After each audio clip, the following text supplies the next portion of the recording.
What is going on, everybody? Welcome back to Phones and Drones. So, it's hard to believe, but we have already had our Model 3 long range Highland version, whatever you want to call it. It's a 2024 Model 3 long range at the end of the day, and we've had it for already over a month, really closer to probably about 45 days now, and we've put about 1,300, almost 1,400 miles on it. Granted, this is not a massive sample size, but we have enough to give you guys some of our takeaways and thoughts on if it is a good investment for you guys to look into. So, quick history lesson. The first Tesla that really started our love for the company and these vehicles and electric vehicles as a whole was a 2019 Standard Range Plus Model 3.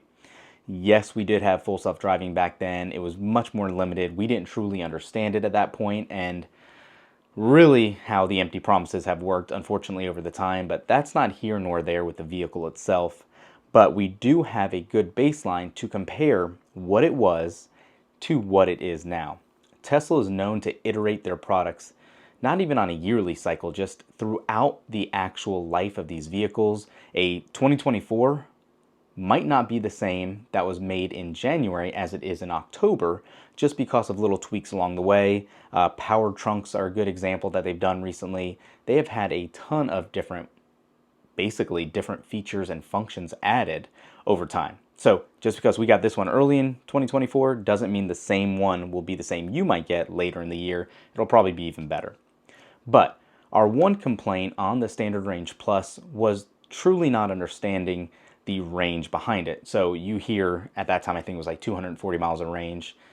That is what you expect to get. You weren't getting anywhere close to that. Any of you guys familiar with Teslas, they really inflate their estimated range significantly. They've done a lot better recently, but that is kind of why we went into our Model S we got next. It was the refreshed long range, basically Model S.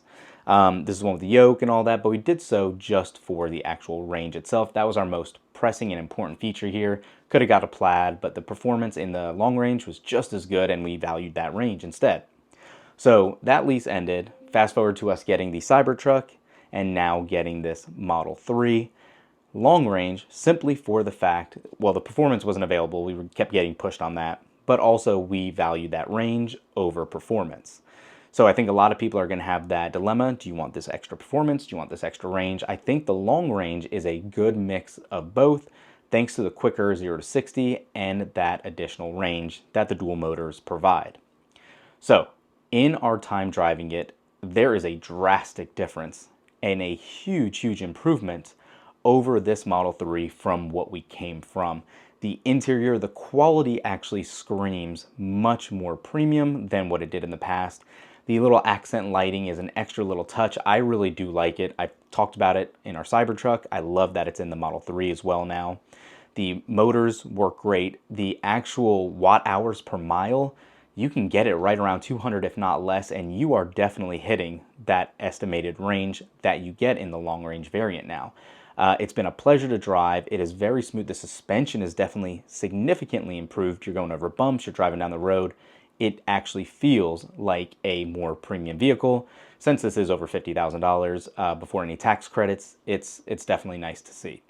There's always been criticism in the past about Tesla not having the best quality, whether it's paints, panel gaps, all of that. I'm happy to say we have had zero issues with that.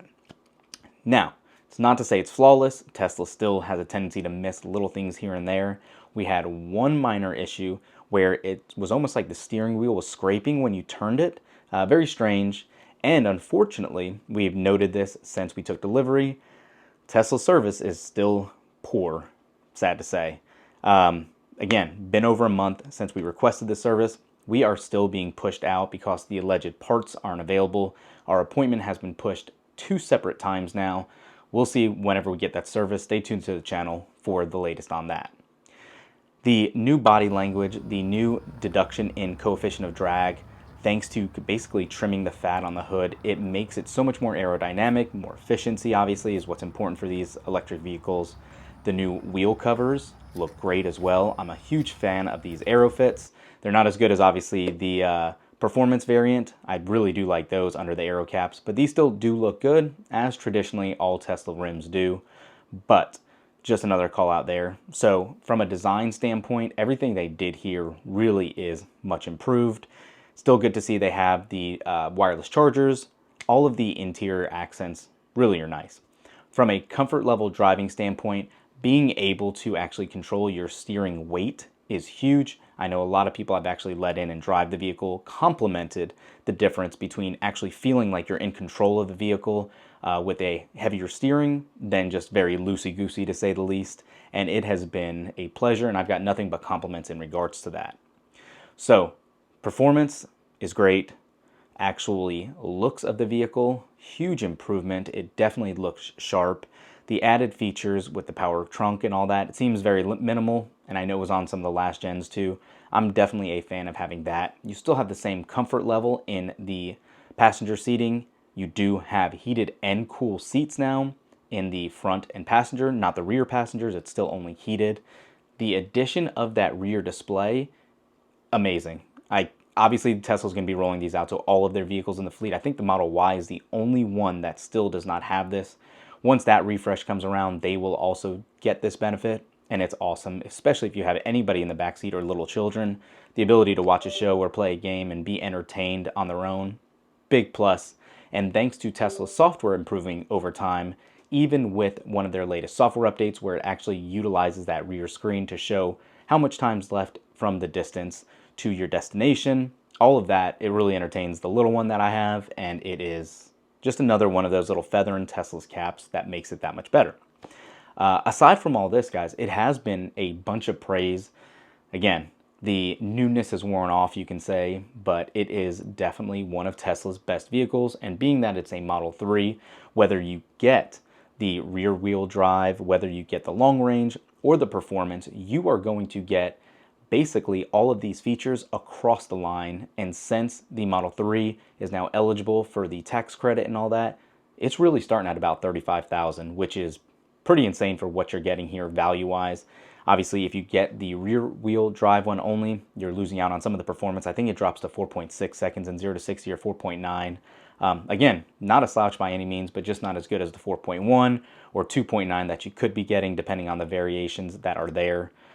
So yeah, one thing I would like to see streamlined and as an included benefit here would be obviously some sort of more improvements to full self-driving. I know we weren't on the latest batch. Once we had this, they automatically are installing these FSD supervised trials right from the showroom when you take the car off the lot. We didn't even have a chance to activate it or not. It was done for us. And I just don't think that's necessarily the right way to do it, especially if you are familiar with it. It would be good to leave it to the consumer to have a chance to activate that, say when they have a trip planned, instead of just randomly on city driving when I didn't personally need it. It would have been nice in another month or so when I plan to do a lot of extra driving without having to subscribe to the monthly fee. But again, just my little quorum here. No big deal one way or another. Obviously, it's something I can get at any time if I want. But yeah, just a simple call out there.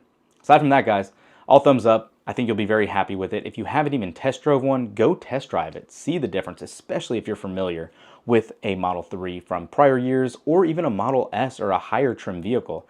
It was very comparable. Obviously not as spacious as a Model S would be or an X, but it is definitely significantly improved, and I think you'll come away very pleased. Thanks for watching, guys. Comment down below. Are you picking one up? We'll catch you in the next one. Peace.